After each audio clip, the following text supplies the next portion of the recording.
Next, we're going to go to James Layman. James Layman joined the Association of Washington Student Leadership staff in the summer of 2017 as a program director with an emphasis on providing support in Eastern Washington. James has been involved in student leadership as he attended Mount Baker Leadership Camp and served as a junior counselor at Mount Triumph Leadership for 3 summers. James currently serves as director of Mission Peak Leadership Camp and is a senior counselor at Mount Triumph Leadership Camp. James is a graduate of Central Valley High School and attended Eastern Washington University, focusing on music education, psychology, and African American history. James taught band and marching band throughout the Spokane area and is still an active marching band show designer. James currently serves on the board of directors for National Association of Student Activity Advisors and serves on the PACE Partners Advancing Character Education Board in Spokane. James is a keynote speaker, curriculum writer, and a program facilitator throughout Washington State. Welcome, James. We are so glad to have you. Good morning, everyone. There's a lot of people here. There's a lot of people here, so no pressure on me. No, just kidding. This is going to be so much fun.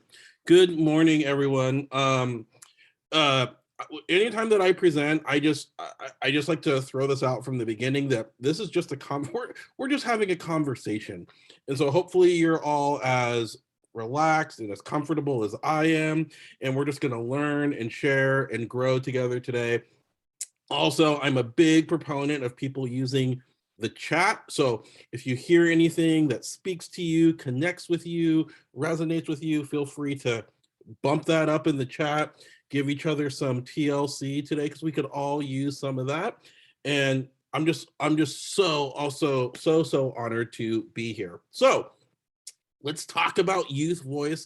Let's talk about student voice. Let's talk about the students, shall we? Because that's why we're all in this, and they're my heroes. So I'm just going to start off with this from the get-go. Everything that I am presenting today, and I'm using quotes, everything that I am presenting today has been kid tested, just like Kix cereal from the 70s, kid tested, mother approved. This is kid tested, AWSL, AWSP approved. So everything you're hearing me say is all things that students have shared with us over the last number of years, and I just get to be their megaphone today and share it with all of you. So going back to high school, when people said people wouldn't do my work for me, the students did this work for me, and now I just get to share it. So this is really student work, and this is their insights and thoughts, and I just get to share it out with all of you so that we can all grow and best support our students. So kid tested, here we go. We're off and running. So the very first thing I'm going to say is this.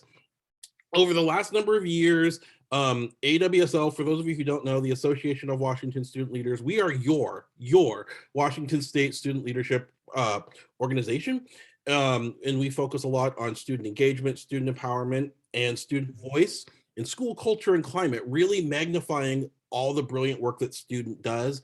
And student leadership is a byproduct of that. But we really work closely with amazing groups like OSPI, and we work really closely with the Association of Washington School Principals to support school culture and climate through the lens of student voice. Now, over the last number of years, we get a lot of questions from people like, what's going on in our school? How do we tackle these myriad of issues that are going on in our school? How do we just tackle these things going on? And we come up with the most important question to ask ourselves at any point in time that we are forced with just understanding what's going on in our school. And that question is, have you asked your students yet? So this question right here is the framework for everything that we're going to be talking about, because our students have the answers. Our students are experts at being students. I'm going to say that again so we can all dig on that for a second. Our students are the experts at being students. And I think the more that we start championing that and celebrating that and realizing that they are the experts at being students, the better we're all going to be. So this question, have you asked your students yet, is a $1 million question, and you're going to keep hearing me reference it as we go. So let this question marinate. You heard me say marinate. There's a lot of food analogies that I'm going to use today. I love food. So if you or like this dude is talking about food a lot, pretty accurate because I love food and it's just a great metaphor for a lot of the things we're going to talk about today. So have you asked your students yet? Here we go. We are off and running. Okay, so this quote I heard from at an AWSP board meeting about 6 weeks ago, 7 weeks ago, from our board president. And there was this awesome quote: the greatest form of pride can be found in the success of our students. And it was an awesome quote. And Chris Visserman shared it, and it was wonderful. I am going to add an asterisk next to this quote, though, because I think the greatest form of pride can be found in the success of each and every one of our students. Meaning that oftentimes we need to do that extra work to get to each and every one of our students, because all of our students, each and every one of them, in their unique kaleidoscope of awesome that's within them, we need to elevate all of that awesomeness out of them. And so why I love this quote, I want to just frame it that the greatest form of pride can be found in the success of each and every one of our students. And oftentimes we have some students who our cultural definition of success, they don't see themselves in that same role. So it's up to us as adults to help students know success, feel success, believe they can be successful. So I'm just starting off with this quote, one, because it's a great quote, but two, just setting the frame as we begin to think about youth voice and student voice. Boom, here we go. Okay, so this is one of my most favorite slides ever, and you can steal this and use this and just give us all the credit for it, but you can steal it and use it. This also, for those of you who are working with people who are learning spelling, apart and apart, this is a great way for people to learn the difference between apart and apart. Anyway, I want you to think about your students at your school right now, the students at your school. How do they feel? Do they feel like they are apart, disconnected, not a part of, woven into your school culture and climate and the fabric of what your school is? We often hear words in our line of work like school spirit, which to me, school spirit is just our relationship that we have with our school. So are people's relationships with their school strained right now? Do they feel disconnected? Do they feel detached? Do they feel not included within? My guess is we have a lot of students who feel disconnected. And I think the pandemic has only blown that up even bigger. But we know that we have some students who don't feel apart. They feel disconnected. Likewise, we also have some students who feel very much apart. They feel totally woven in, sewn in, zipped up. They're very much a part of your school culture, decision-making, the climate. They see themselves reflected within their school. Their relationship with the school is a really strong one. So I want you to just let this, once again, marinate. Let this marinate right now. Just how do your people feel? And this time we're talking specifically about students, but how do your students feel? Also, hashtag, we have many adults who also don't feel connected. They also feel apart. But we're talking about youth voice today. So that's a separate webinar that we'll do. But think about your people. Do they feel apart or do they feel apart? How do your students feel right now? And so let this just marinate as we keep going. Boom, here we go. Okay, so this is I'm going to get in trouble for how many times I say this is one of my most favorite slides, but I will say that I think this is one of the most important slides. How about that? If you've done any restorative work, any restorative justice work, any work about building relationships and school culture, we know that all the research indicates that 50% of our time needs to be spent on building authentic and meaningful relationships. 50%. 50%. That's half, okay? I didn't get a math degree, but I know 50% is half, right? 50% of our time needs to be spent on relationship building. And then we get into the doing. Over and over again, AWSL, we are so honored. We're so incredibly lucky that we get to work with students from all over the state, from students who are elected student leaders and students who are just like, I've got a lot to say and I want a place and an outlet to share my voice. We are so blessed to work with students from all over the state.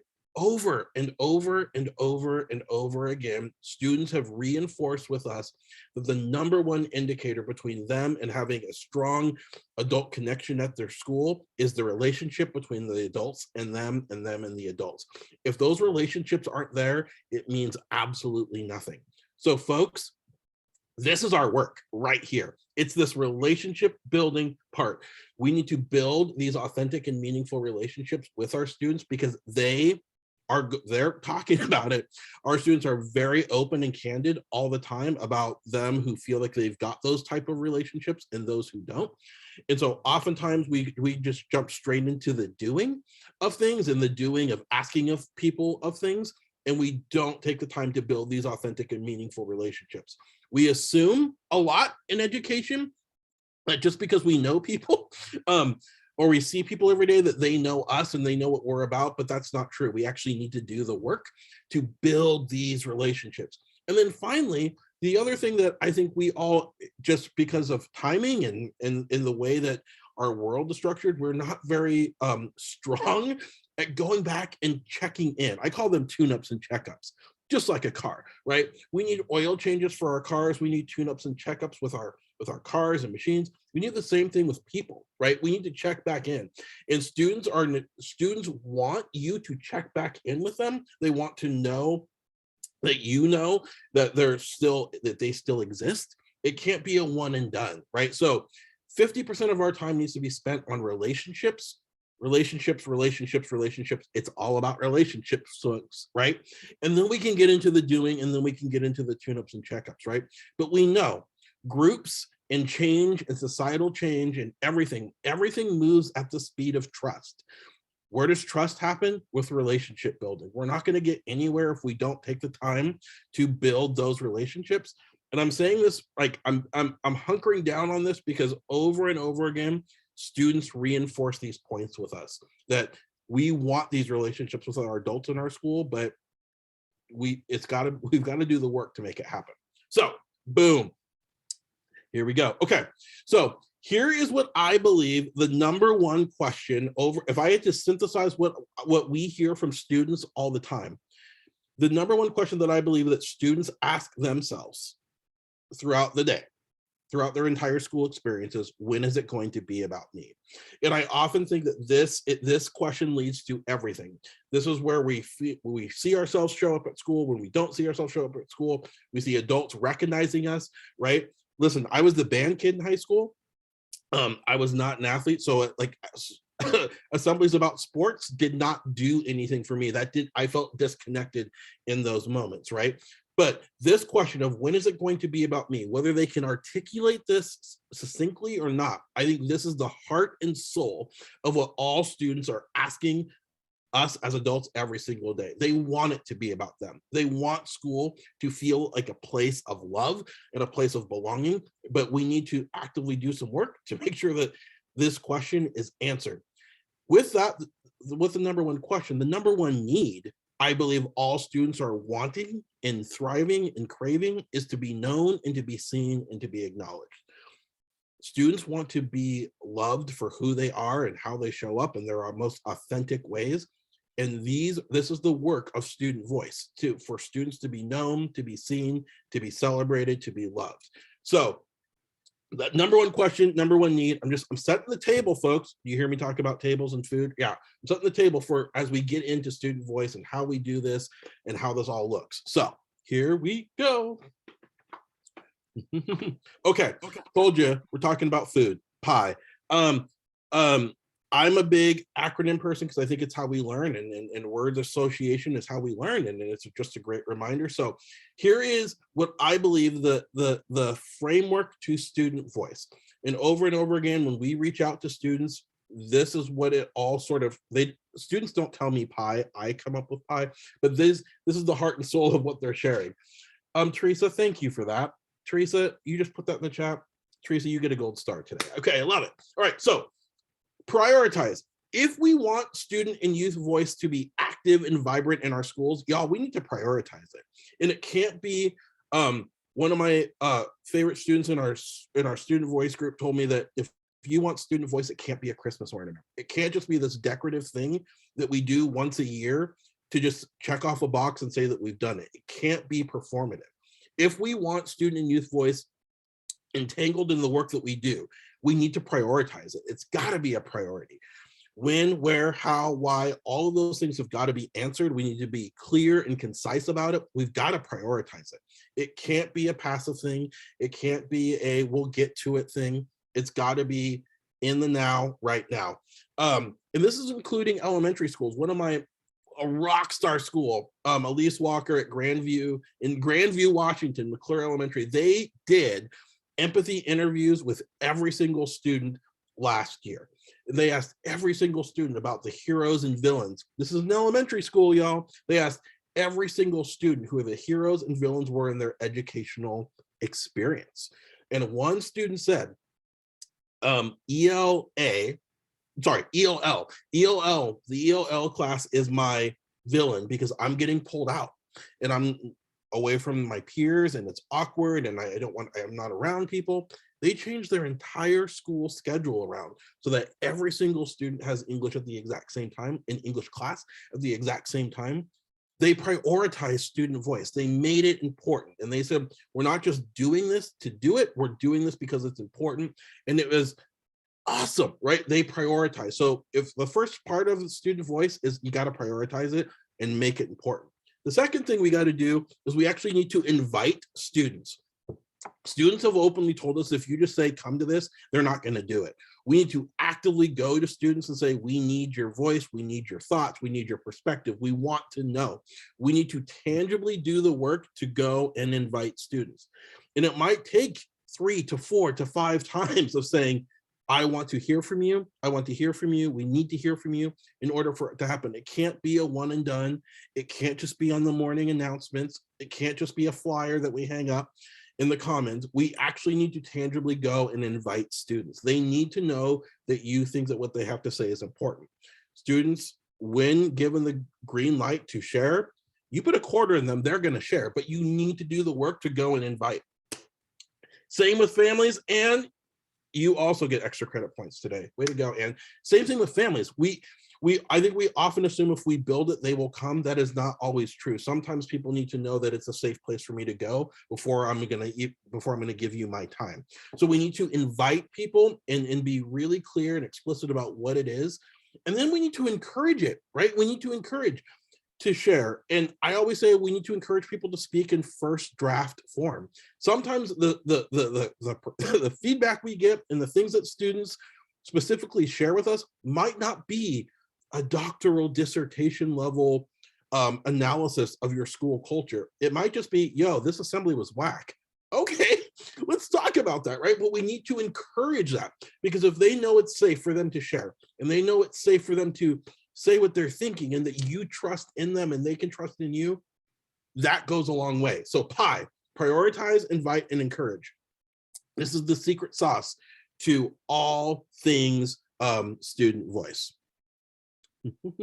Okay, so I'm going to give a shout out to the AWSP communication director, David Morrow. I don't know if he's on here, but shout out to David Morrow from AWSP, our communication director. He introduced this concept to me of bite snack meal, and we are using it rampant when we talk about student voice, because oftentimes when we think student voice and we think youth voice and we think all of these wonderful, wonderful things, we think big. A lot of us on here, we're dreamers. We want to change systems. We want to change the school system. We want to make the world a better place. And we think really, really big. And oftentimes those really big things take time, money, energy, resources, all of those things in order to change. We know that changing systems is a really difficult thing. Changing culture is a really difficult thing. Changing learning objectives and standards and all of those things, it takes time. Oftentimes, I don't know if you all know this, but we live in a really quick fix society right now, and we live in a world of instant gratification. We want likes right away. We want Amazon Prime to show up yesterday. We get Uber Eats now. So we live in this society where we need quick wins. The same thing is true with students and student voice. Students need to see wins happen in order for them to trust the process. So we're a big proponent of bites and snacks. What are those bites and snacks that you could do at your school? Those small, it might seem small, incremental things that you could start doing now at your school that could change culture, change systems, change learning right away. What are those things that maybe don't cost tons of money that you can implement today, you can implement tomorrow? I always say, who's the most important person at Costco? The Costco sample people. Right? Why? Because they put things out, they lure you, they lure you in, right? And they say, this is awesome. You're gonna love this. You're gonna love this. And what happens? We then go back and we invest in that, right? So what if we looked at our school culture and climate, much like Costco, right? And we use bites and snacks, those samples, right? And we build trust, we build that craving of that school culture, and we build it into a meal. I don't know about you, but I've spent many times at Denny's and Sherry's restaurants, and I order the appetizer meal, right? Because I get a lot of appetizers and they add up to a whole meal. So I often think that we focus really, really, really, really big. But what are those bites and snacks that students can see wins happen with inside your school culture? That's where the trust is built. And that's when students begin to say, look, the adults are listening to us. We told our principal that last week. We told our counselor that last week. We told our Gear Up specialist this last week. And look, we're already now seeing something happen. That's where trust is built. That's where momentum is built. That's where culture is built. When that starts happening, we can get to those meals. But I always like to just preface this like, let's think about some bites and snacks, right? So super, super cool. And now I'm hungry. Will, yes, okay. So one of the big questions that we get a lot from people about student voice is, what do we ask students? What's the best way to ask students? The biggest thing that I can share, the biggest thing that I can recommend is don't focus on binary questions. Don't focus on yes or no. Don't focus on good or not good. Focus on solution-driven questions. Hey, if you were a principal, how would you address this? When I was in a classroom for a long time at a school, and we'd leave an assembly, you would always have those kids who would just talk about the assembly, and they would be like, this assembly wasn't great, this assembly wasn't blah, blah, blah, blah, blah. And if we just left it there, it would have just died. But I would say, well, if you were in charge of the assembly, what would you do? Right? Because now we're getting them to talk about what's going on. We're getting them to share and communicate about what they would do differently. There is where the wisdom is. That's where the gold is.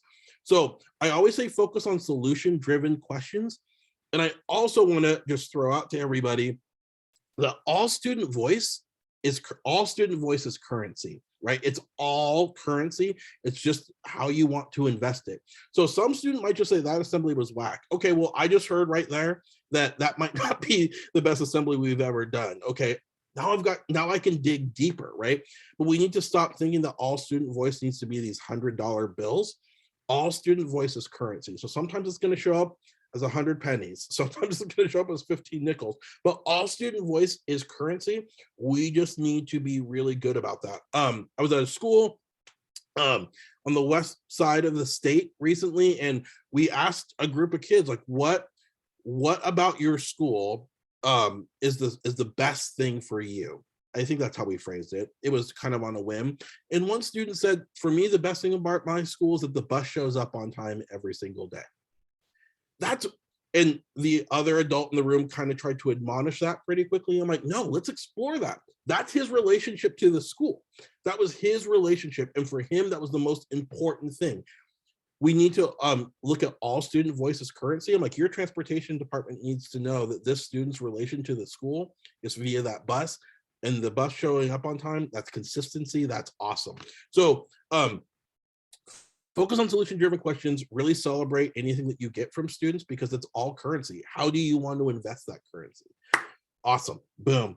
Okay, so the ingredients, once again, we're still talking about food because your boy loves food. So the ingredients, right? I think these are the million-dollar things that we need to always consider when we're thinking about youth voice and student voice. Who are you asking? If we are asking the same students every single time, you're not learning anything. You might need to go invite, remember the P.I.E acronym? You might need to go invite new people to the table, right? Who are you asking? If it's the same people every single time, we need to dig deeper. What are you asking? Be specific. What's awesome about our school culture is a really vague question. You're not going to get a lot of things. You might need to be more specific. What about our school culture makes you feel like you belong here? What about our school culture makes you feel seen and recognized and loved? What about our school culture doesn't, right? You need to be specific. So we often think that vague is really good, but sometimes we got to be really specific. Next, how can students engage with you? If they don't know how to get in contact with you, when you're available, they're not going to find you. They're just not, because they're going to assume that you are busy. So if students don't know how to engage with you, Houston, we have a problem. So how can students engage with you? Be really clear, be really concise. Here's when you can meet with me. Maybe you set up the third Wednesday of every month. It's student voice time, and they know on this day at this time they could go and connect with you and get that, because if they don't know, it's not going to happen. And once again, we need to not assume that they know. And then when can students follow up? Students want to know that after they shared with you, what's happening next. Students are really big on before, during, and after. So before, what do I need to know? During, we're talking about this, and what happens next. So students are really big on before, during, and after. So once again, students need to know all of these things, and this is where you can start really gaining momentum. Okay, next, did you all know that we are really bad listeners? Did you all know this? We are horrific. We are so bad. And my analogy, and you can all answer this in the chat, how many of you have ever tried to like listen to a song because you're like, I really want to listen to my jam right now, and you hit play, and then all of a sudden the song's over and you don't even remember listening to it? Has that happened to anybody? You can all the time. Okay, boom. Okay, yes. Okay, great. Folks, we are really inherently bad listeners. When students share with us, we need to forcibly make ourselves listen. And so I say we need to listen more, and listen harder. Young man from Lakeside High School in Spokane, outside of Spokane, 9 Mile Falls, last year was on the WASDA WASA AWSP Equity Conference, and we were talking about student voice. We weren't, he was. And a principal asked him, how can we as adults let you know that we are listening to you? And his answer was perfect. He said, well, you could take notes when I talk. Right? So once again, this isn't rocket science. But we do need to make sure that we are listening, and we need to listen to the students. Take notes, be active, be an active listener when they're sharing with us. If you're at a place where it's chaotic and you don't feel like you're going to get all the information, schedule a time with them. Schedule a time. Hey, James, I want to hear more about this. I'm going to pull you out of 5th period, and we're going to talk about this because I need to hear more about this. So listen more, listen harder. But I loved it. The answer was, well, you can take notes when I talk. Kids are brilliant. Kids are brilliant. Boom. All right. So where can student voice be utilized? Everywhere. School culture and decisions, school constitution, recess culture. Your elementary kids are, once again, students are the experts of being students. They know what's happening at recess. They know how to spin things around and make it really good. Interviewing new staff. When I was in 9th grade, I got to be a part of the interview committee for a new principal. I thought I was a celebrity. I thought I was the coolest person ever. Okay, so how can we embed student voice into everything? I don't care if it's an elementary school, middle school, high school, big school, small school, rural school, remote school, because we have remote schools in Washington, folks, right? All of the stuff, virtual school, student voice can be everywhere. We just have to prioritize it. Where are our points in our school where we could really infuse student voice? Maybe not everywhere, but maybe you pick 2 or 3 places this year. This is where we want students to have a voice and a say, and to be active in our school culture, climate, and all of that. So there's just some places for where. Cool. So Dr. Kurt Hatch introduced this to me 2 years ago. This is double loop thinking. So if you look at this really cool graphic and you look at that number 1 in that upper loop where it says observe, and then you look at the single loop thinking where it says assess, and then develop, and then implement. Oftentimes we do the same things over and over and over again, which is kind of the definition of insanity if you think about it, right? We do the same things over and over again. We are proposing today, what if we disrupted this a little bit? And not in a bad way, but we invited new, fresh ideas. So if you look at number 1, and then you go down to the double loop learning, and you go down to number 5, and we assess beliefs about the value of intent, like down there, right? And we develop new beliefs and assumptions. To me, that's student and youth voice. That is that question. Well, have you asked your students yet? Well, no, we haven't asked our students yet. Maybe we go off and do that, right? So remember this past fall when the TikTok thing was happening? Well, we just asked our students, like, well, what is going on? How would you solve this before, during, and after? And our students came up with a literal doctoral dissertation on all the things that principals and school leaders could do. And all it took was us saying, students, what do you think about this? Have you asked your students yet, right? So I propose this double loop learning and double loop thinking about where can we get new beliefs and assumptions? Y'all, students, they have all the answers because students are the experts at being students. Boom. Okay. Any Ted Lasso fans out there? Okay. I'm really excited for season 3. Okay. If you're a Ted Lasso fan like me, okay. Here's my $1 billion question. Do our students believe that we believe in them? And it's an interesting question that we've started throwing out to a lot of our students. Do you believe that the adults in your school believe in you? Some students are 100% yes. Some students are like, I don't know. So I think that we have a big goal. I think we have this really cool opportunity to build a system where our students believe that we believe in them. And so I'm just throwing that out there. Do they believe that we believe in them? Perfect. Okay. Finally, our students have gifts, and they need to know that they are gifts and that everything that they bring to the world is amazing.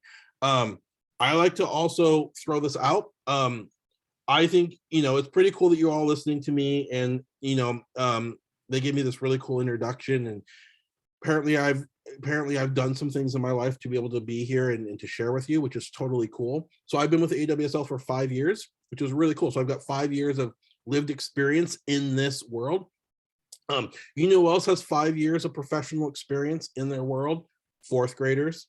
Do you know that our 4th graders have 5 years of professional experience of being a student? So our students have this lived experience. So what would happen if we really looked at our students, their years in school, as the same as professional experience out in the world?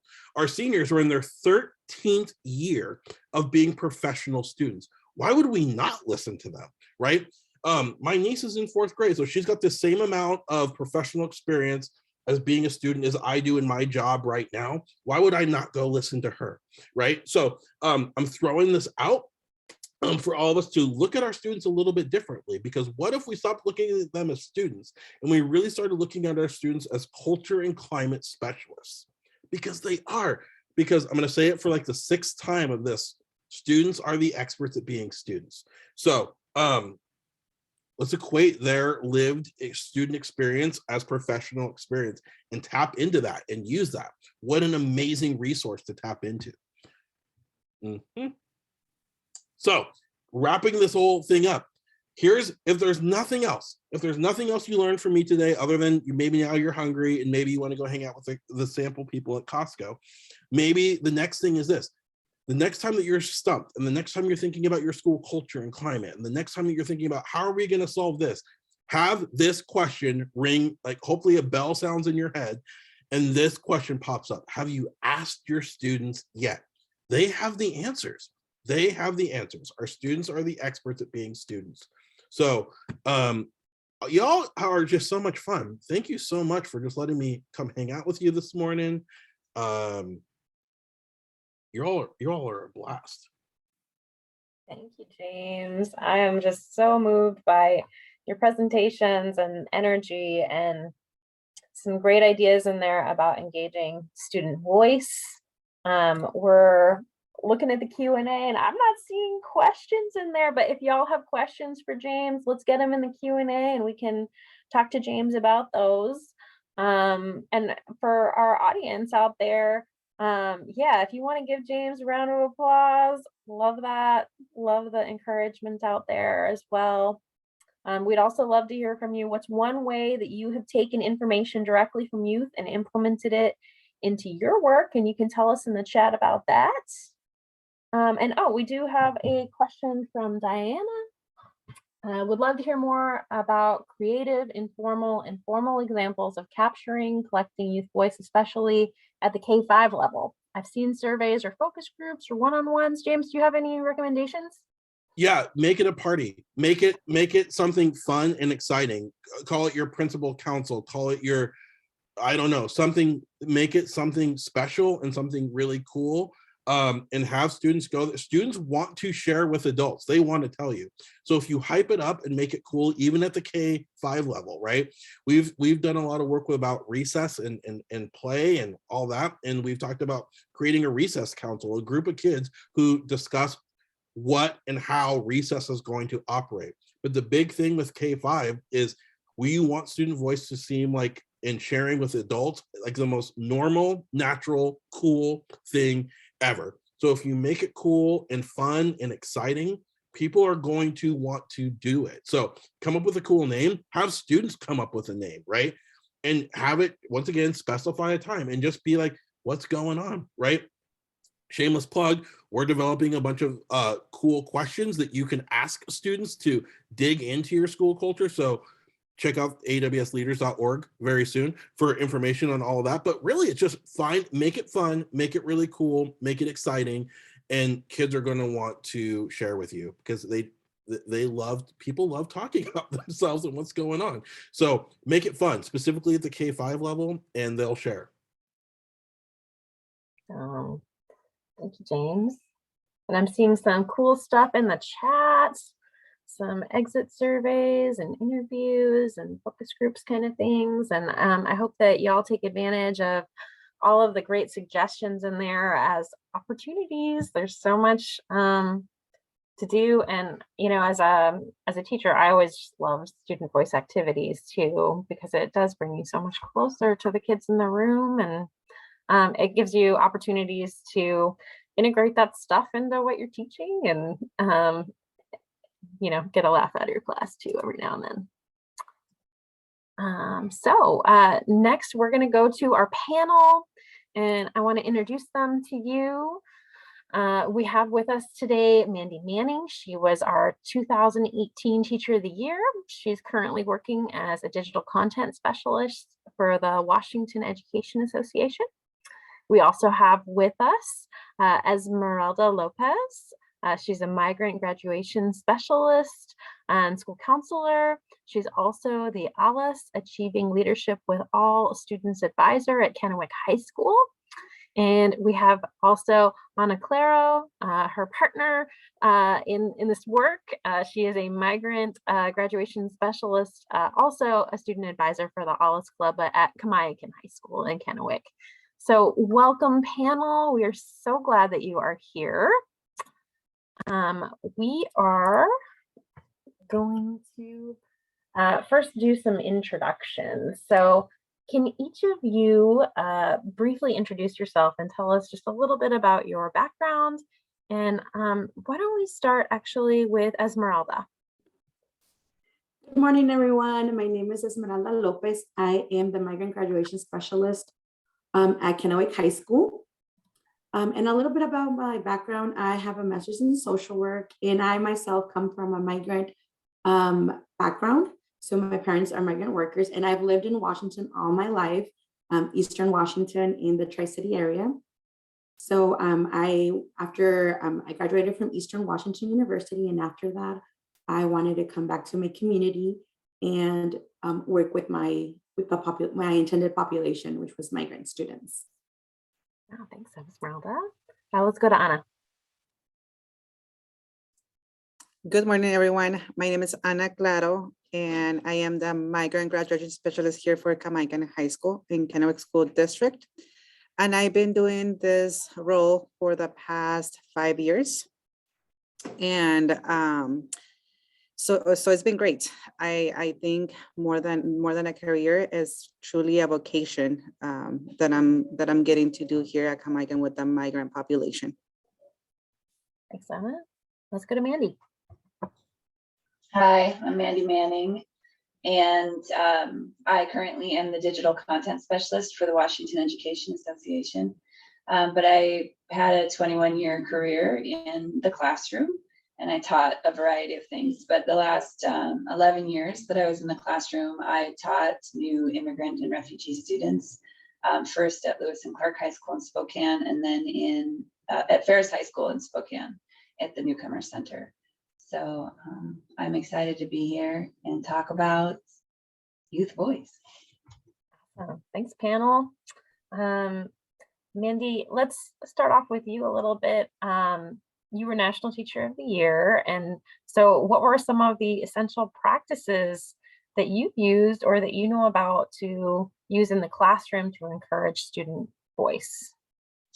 So I thought about this because we actually went through these questions before, and I was thinking about how important it is to think about things in buckets. Like I think James did a really good job of like bites and snacks and meals and all of that, but I think there are different levels of youth voice that need to be tapped into. So there's the classroom level, and then there's the school level, and then there's beyond school level, right?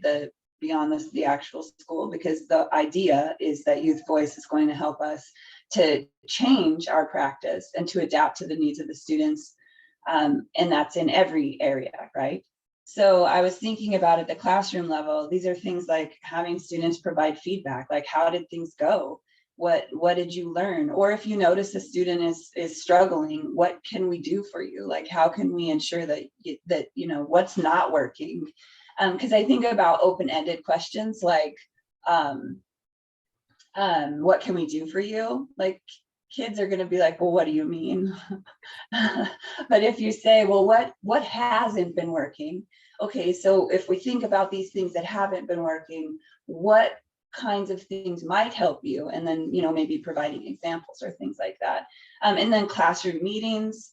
One of the things that I had the pleasure of learning about and also training when I was participating in the culturally responsive classroom management trainings that WEA puts on was class meetings, and the idea that you can have direct feedback with a group of students and within the classroom, and not only at the elementary level, because I know this is like old hat for elementary teachers, but also like throughout middle school, high school, and actually having those moments. It could be like on a Monday, or it could be on a Friday in preparation for the weekend, or in reflection of what happened in the weekend, or just checking in, or problem-based or topic-based, and like really giving it an actual opportunity for kids to provide feedback.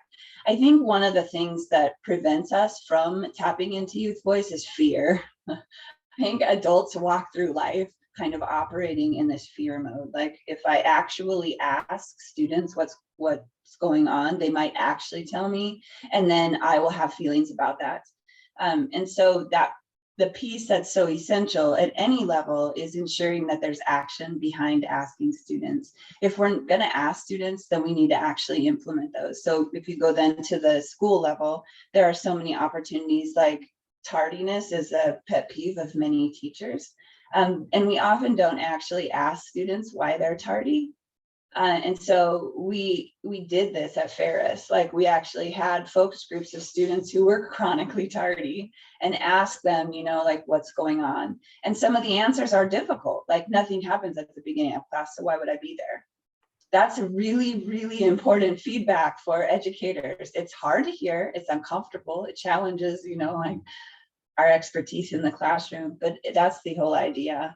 And then going beyond the school building, so whatever's happening in the school, James provided so many good examples within his presentation. But going beyond the school, like how do we help kids to use their voice to actually implement systems change?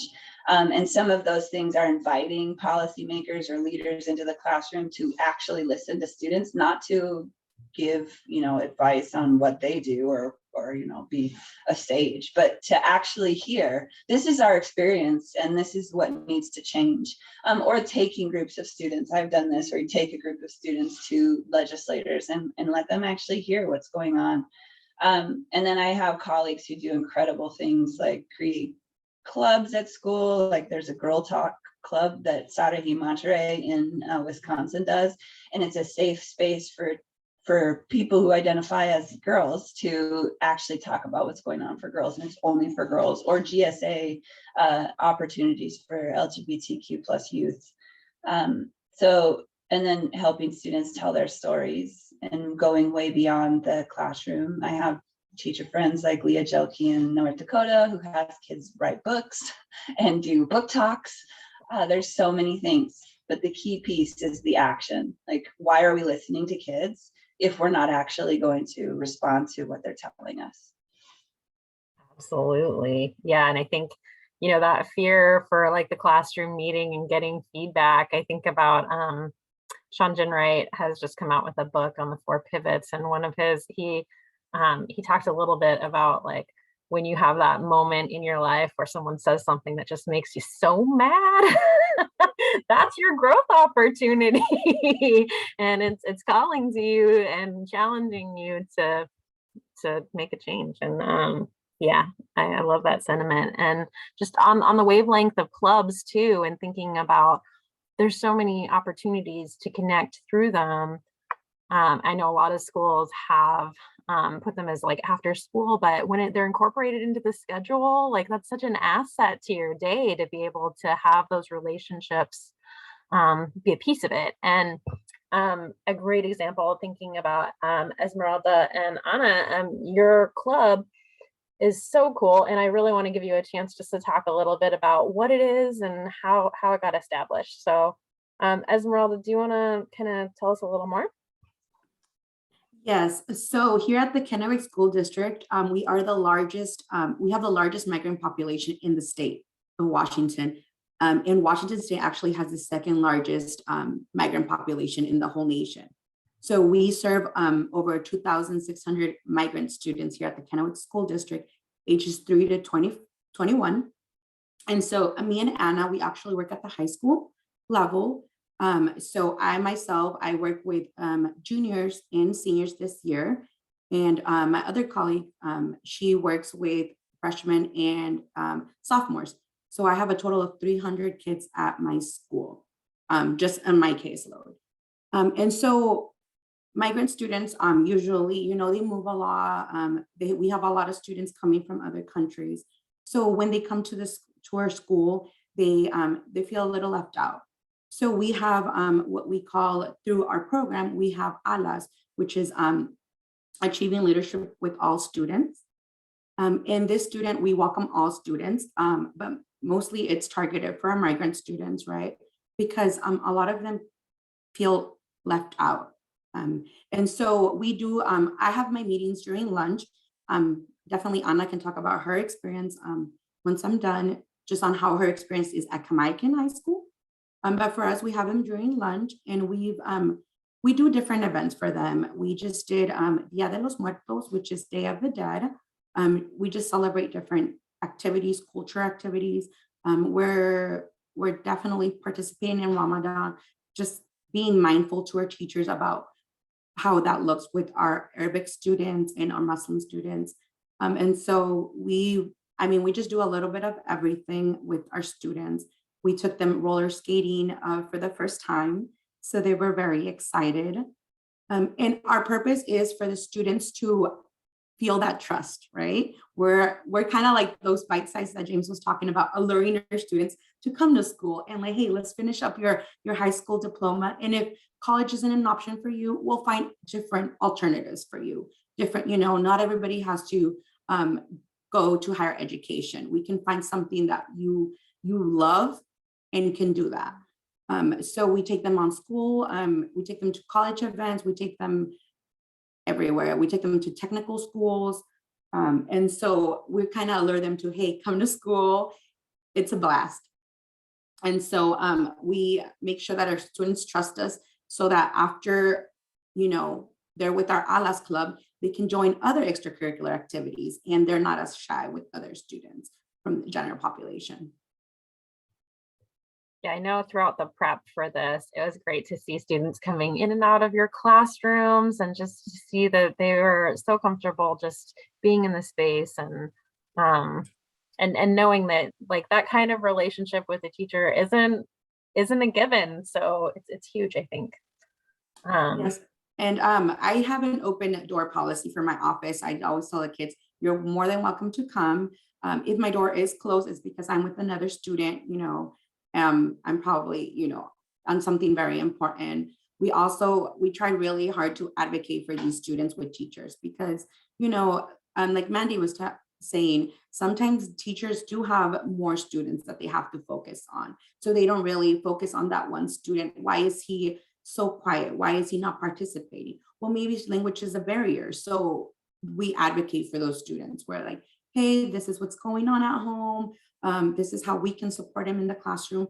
And this is how I can support him, because we also offer tutoring for those students. So cool to have those kinds of supports available. I love it. Anna, do you want to tell us a little bit about, like, with yours, what does supporting and empowering students look like over on your side? Of course. So just like Esmeralda was saying, the whole purpose of ALAS, Achieving Leadership with All Students, is for the students to get comfortable and develop those leadership skills so they can branch out. So they can join a Spanish club or drama or any other club that we have here on campus. So, but first of all, they need to get those leadership skills so they can go and do other stuff or great things. And they are doing great things. So how it looks here at Kamaikan, we meet every week. Well, actually we meet, I have my committee, and my committee is composed of 5 students who are my leaders. So we meet every Monday so we can develop the agenda of what the meeting is gonna look like on Tuesday. So on Tuesday, we meet with the entire ALAS Club organization. And then we talk about the different events that we wanna have throughout the year. And actually this, just last week, we were invited by the ASB to perform during the first assembly after COVID, which is a pretty big deal. So students are going to be performing like different dances from their culture, and it's going to be amazing. So I'm very excited about that. Students are very excited about that. They were very nervous, but they really want to do it. And it didn't start like this back when I started. I remember having like my first meeting. I come from a sorority background, so I'm used to having meetings and very structured, like this is what we have to do, like business is business. So my first meeting, I'm like, what is this? This is chaotic. It was like a zoo, like everyone was talking. They were talking about different stuff. The first time that we had a committee, like girl drama, like they got upset because she talked to someone else that she wasn't supposed to talk. So it was just a lot of drama. But over the years, we have learned together what works and what doesn't work. So I'm happy to say that today I have a pretty strong ALAS team, and we're doing great things. Yeah, it's such a brave space to be in, to hold those meetings and just to be uncomfortable and to take the next step and say, all right, we're going to improve. We're going to keep doing these cycles of inquiry till it gets really good. And it's interesting to hear about just like the leadership team and the way that you're incorporating student voice in just setting the events that the club is going to do. That's so neat. And I love it so much. So I want to go back to Mandy for a second. So as far as like larger community spaces, I know that you talked a little bit about taking kids to the legislature and other community kind of events. Do you want to expand on that a little bit? Yeah, I just want to also highlight that what Anna and Esmeralda do is provide students the skills that they need to be able to utilize their voices effectively. And I just want to talk about how important that is too. Like, it's one thing to ask students, but it's also, we need to prepare them to be asked and to be confident and willing to share, you know, without fear of, you know, sharing what they're trying to say. You know, I just really wanted to highlight that, and the work that both of you do is just incredible, and I thank you for what you do, because it is so important. So thinking about like the broader spectrum of ensuring that students have an opportunity to utilize their voice in ways that can actually create systems change. So one of the first steps that I did when I was a classroom teacher was every single opportunity I had, I invited leaders into the classroom space, because I taught in a very unique situation in the Newcomer Center. So it was brand new immigrant and refugee students. They still had, to be in that program, you're a level 1 on the state language proficiency assessments, and first time in school in the United States. And so that's always a difficult thing. And you're asking the students to then step up and share. So really what that looks like in that environment is just getting everybody comfortable with each other and helping students to see that, they have value and they have things to share, even if they can't quite articulate that yet. And so helping them create those relationships and not be fearful of people who are going to be making decisions about their experiences in school. And so inviting those legislators in to actually sit beside and work with students. So then they're seeing what the school's day looks like for those students. We used to also do a thing where we would take the kids on Fridays to work in the student store, which was super uncomfortable for them, but it helped them build skills and relationships with peers. And have the legislator go in and see what that looks like. What are the students doing and work beside, not just watching, but actually engaging in whatever's happening within the classroom. And then as the students progress, because I'm sure Anna and Esmeralda and anybody who is an educator knows, our relationship with our students does not stop the moment they leave our classroom. I mean, of course it does with some students, because you're not going to be that teacher for every kid, but you're definitely going to have, your group of students that they constantly come back, or they stay in touch. Or, I mean, I have students that I taught my very first year as the lead classroom teacher who I'm still in contact with. It's always amazing when I do something and then I look because I did a live last week on Instagram, and one of my students from my first year teaching was watching the live. Like, that's always amazing. But so we keep these relationships, and those are voices to tap into when we have these kids that we know that we can connect with later on, and they have all of this experience. So I gathered a group of students who had already gone on to university, and we took an actual physical trip to Olympia, and they had an opportunity to testify in front of the education committee. And that year I told them as we were driving, to Olympia, I said, this is about you. This is about what you want to talk about. So let's discuss, like, what are the important issues to you? And each of them had different things they wanted to talk about, but 2 of them touched on standardized testing. And so, they talked about and brainstormed and thought through, well, how are we going to frame this, and what are we going to do, and how are we going to talk about these things? So we took the whole ride over to do this. And then when they were there in front of the legislators, they were prepared and they were ready to talk. And I didn't have to say anything. The kids spoke about the things that they were passionate about. And while I can't say this definitively, I can say that after we spoke to the legislature, it was not long after, it was the very next legislative session where they delinked standardized testing from graduation requirements and ensured that students had multiple pathways towards graduation. And I really think that for those students, they saw that, and we talked about it, and I shared with them, and that, that's real impact. And so those are the kinds of opportunities that we can provide students.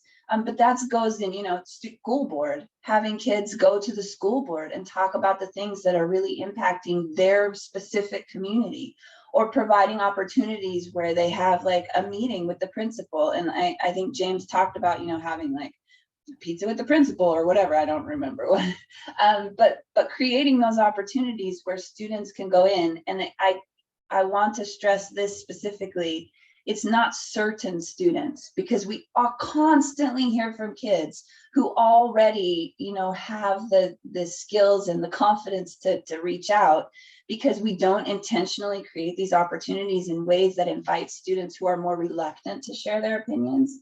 So we have to think about, how do we engage and invite kids in who aren't necessarily the ones who are going to automatically volunteer to do this work. And that means accommodating other people's timelines. I think James also touched on this whole thing that, we think if we create this space, they're going to come. Well, if we don't think about how, students' personal schedules or their timelines, same with families, then we're not truly being flexible and ensuring that every single student can participate.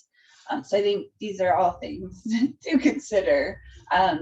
And then also inviting previous students back in to use their voice with current students is also such a priceless opportunity for students to use their voice within school and beyond school. Yeah, tapping former students that are just like a little closer to the ground. I think that's such a cool strategy too. Systemically speaking, do you think that there are things that we could do that would increase participation and voice for students who just haven't been heard traditionally? I 100% think that we can. We're very, very strict within our education system about, the structure of our classrooms, the structure of where we're going to go from point A to point B to point C. And we have to get the kids here. And we get so focused on that, we forget that we have to be able to adapt and be flexible within what we do every day to ensure that there is space for that. But I think it starts, like with those more reluctant students, that starts in the classroom. That starts with the teacher being willing to reach out to those students and help them to recognize and value their own voice, and to see that they have real valid things. And that can start simply with, hey, I need to hear from you specifically about what A, B, and C. And then really listening. That active listening piece is so important. That's reiterating what kids are saying to you. It's not interjecting your opinions or your experiences, but following up with questions based on what the student is saying, and then broadening that. So first we're going to be one-on-one. Now we're going to be in a group. And now, oh my gosh, you have an opportunity to also participate in this one thing outside of the classroom, and really helping to lead that work. But it really comes down to flexibility. Teachers feel like they don't have the time to do that in the classroom. And I would say that you don't have the time not to, because the more you involve the students and elicit that feedback, and then actually respond to that feedback and adapt and change based on what your kids need, they're going to be leaps and bounds ahead of where you would be had you just focused on, whatever the pacing guide says you're supposed to be doing. Yeah, for sure. Well, and going back to James's bite snack meal, getting student feedback doesn't have to be the meal every time. You don't have to run an entire class meeting. Just on are y'all with me? Fist to 5. Yeah, Emily was telling me that that's what one of her teachers, she can still remember that he asked for feedback in a considerate way all the time for the students. And yeah, just thinking about ways to integrate it more often, I think too, is another big piece of it. So lots of good information shared today. I wanted to bring up too, when we were talking about putting the show together, it came up that the Alice Club coordinates events between the two high schools. And I wanted to bring this up as just the coolest strategy I've ever heard of. Do you guys want to talk a little bit about what that looked like and how you did it? So one of our goals is community building for our migrant program. And so with all the schools, which is Southridge, Kamaikan, and Kennewick, we do community building activities or trips. So like I mentioned, we went to the movies. We wanted to watch Batman. I don't think we're gonna do it again, just because the kids, they're still kids. So they could not sit still for 3 hours.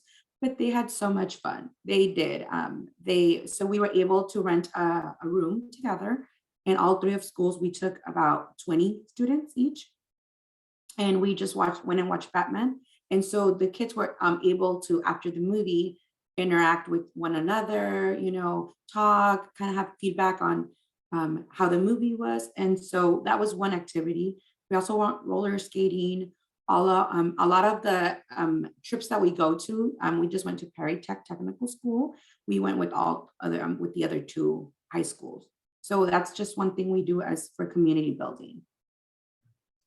I don't know if Anna wants to emphasize a little bit more on that topic. And if you're questioning, like, how do we get the funds to pay for all this cool stuff? Everything is funded through the Migrant program.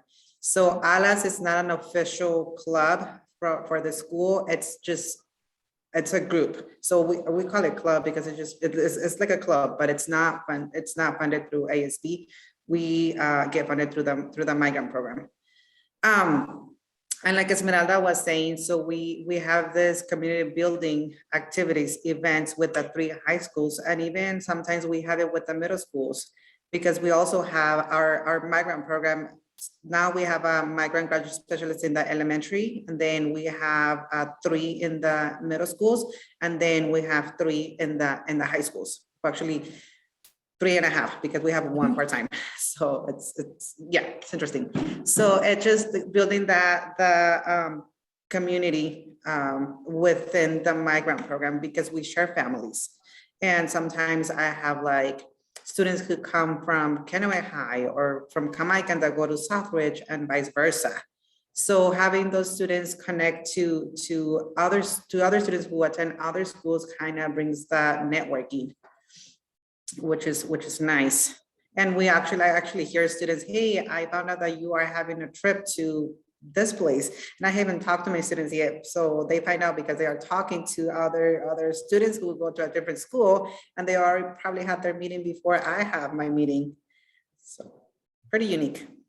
It is. And sorry. And just saying on what Anna, sometimes our students, they're migrant students. So sometimes I'll have a student from Kennewick, right, that will transfer to Jamaican. And since they've seen Anna's face on an event, they'll be like, oh, that's a familiar face. So they don't feel like when Anna calls them, they won't feel like, oh, I'm intimidated. Who's this new person? Since they already have that bond with me. Rather, they'll be like, oh, I remember you from our other events. So it's nice to know, familiar face. Yeah, and Lupe is asking, what about the district-wide family nights? The students were a part of the planning for. Do you still do that? I think she's referring to, we have 2 big events, Viernes Gigante and Sembrando Esperanza, Planting Hope. So for the Viernes Gigante, it's a parent-student event where parents get to learn about different things that are going on. And yes, for those events, students are part of it. So for instance, the students plan the childcare, or they're the MC for the entire event. They also perform in those events. Oh, it's so cool. Great to have that kind of participation. Yeah, I love the district-wide kind of cross-pollination and networking between students and families, and just bringing community into like how how we talk with students, and making that part of the kind of informal education of being in school. I know I've heard of some of our community coalitions, partnering with business about expectations, like here's the things that we expect at school, and businesses can reflect those back at kids too, and having a more authentic partnership. I love that so much. Well, we're coming to the end of our show. I'm hoping that we have some extra advice to help students have a voice, or just a closing thought if you'd like to share. Anna, can we start with you? Is that okay?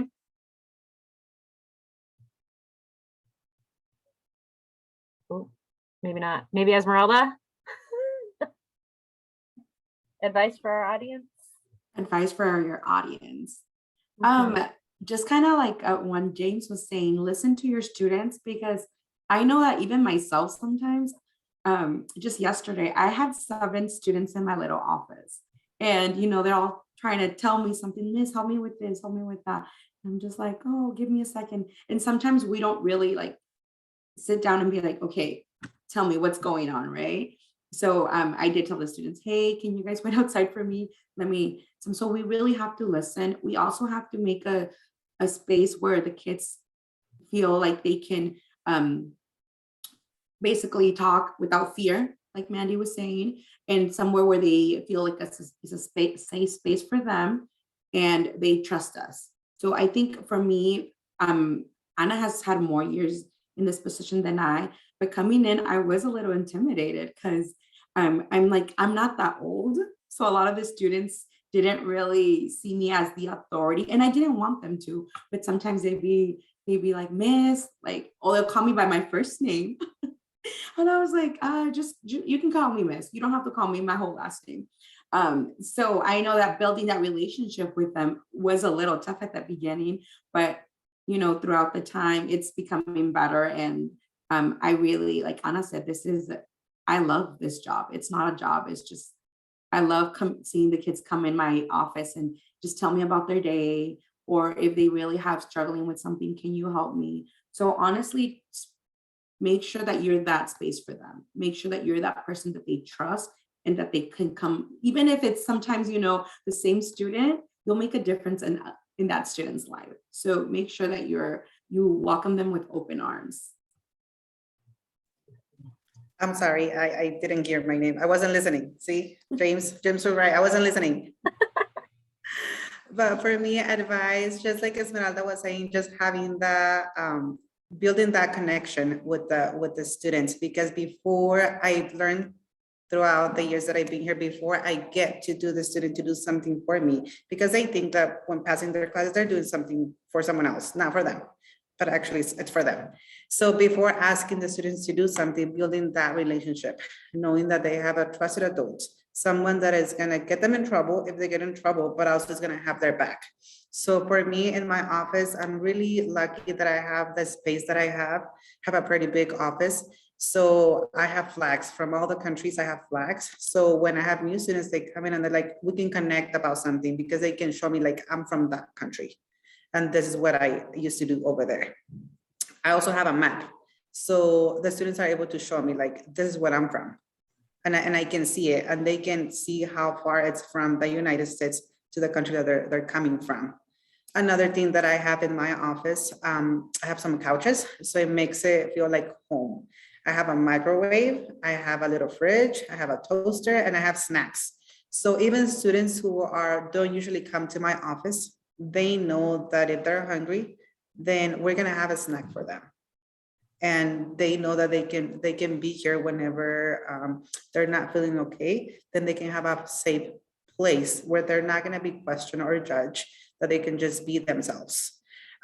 Sometimes it gets a little bit too crazy because students get too comfortable and they just want to be here. So on days that students are testing and they're not supposed to be testing, they want to be here in the office, or after school.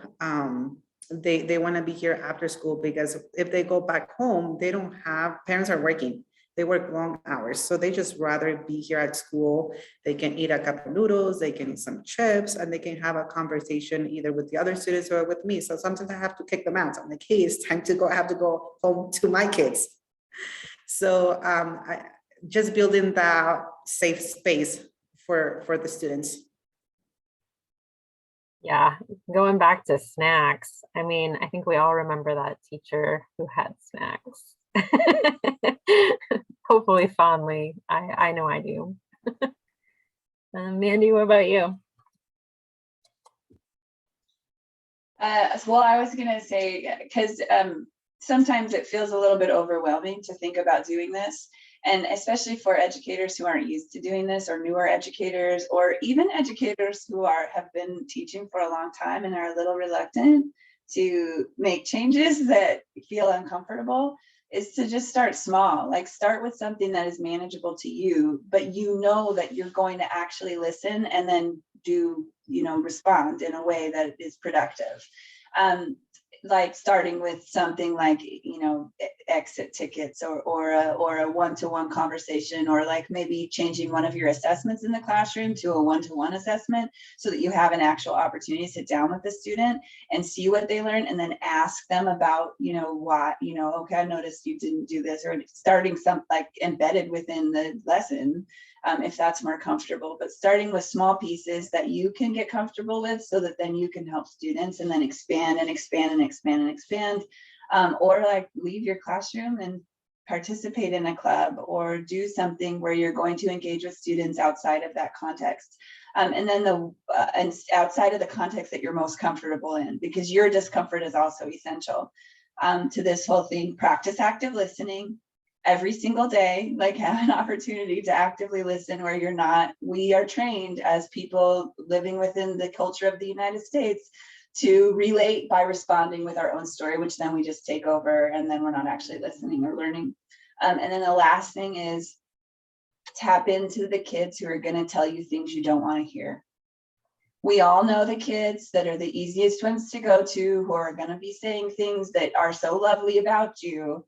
But you also need to tap into and get feedback from the students who are going to challenge you, and who maybe you don't want to hear what they have to say, but we need to hear what they have to say, because our classrooms and our schools are for every single individual student, and that includes the ones who make us uncomfortable. So yeah, start small, start small. It needs to be that bite-sized piece first. Awesome advice, panel. Thank you so much for sharing your experience and all of these cool ideas for ways to get student voice happening in our schools. I love it. Can I just say one more thing? Yeah, I just want to highlight our interpreters for today. Incredible, incredible. I'm in awe of your skill. Thank you so much for being here and doing what you do. Yes, our interpreters are awesome. We're so glad they're here.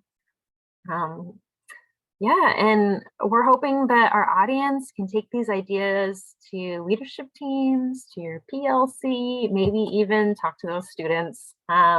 So coming up, we do hope that you have a next step, and if you have an idea of a place where you want to share it, you can tell us about it in the chat. And we're also going to get you some resources. So there's some tools here, and James, do you want to talk a little bit about this top one? It's the AWSL Student Voice Groups and Opportunities.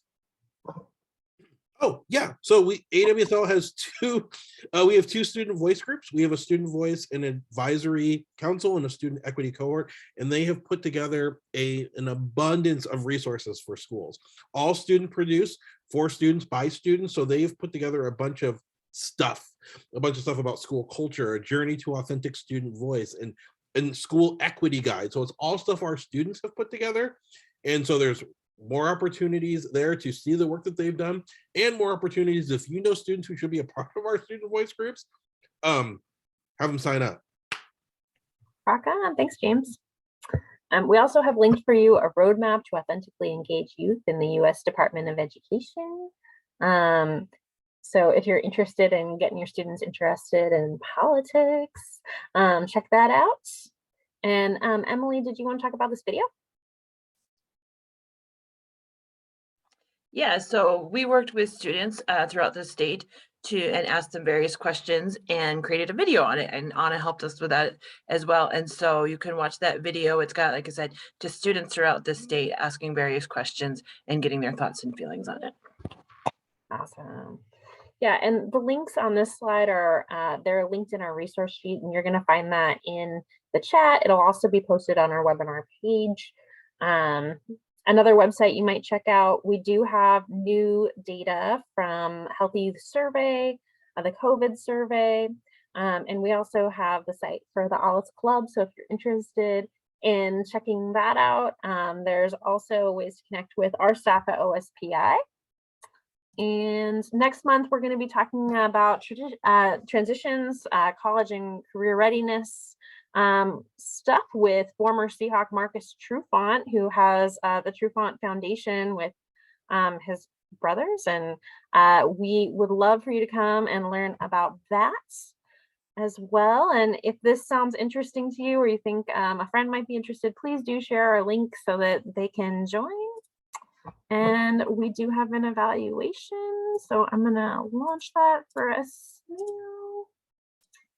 And we always use our evaluations to improve our webinars, so it's great if you can take this as a poll, but we also have our feedback survey available to you in our follow-up messages about the webinar. So if you want to recommend a speaker or a topic, we're always fascinated with your feedback, and it definitely makes our webinars better every time.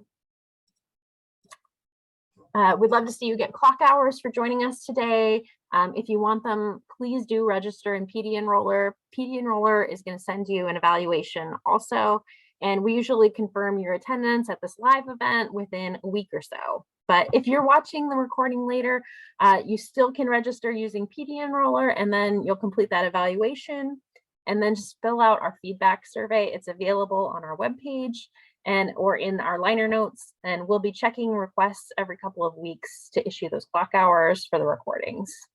And if you have questions about this process, you can email Ronnie Larson. Thanks everybody for joining us today, and we hope to see you next month.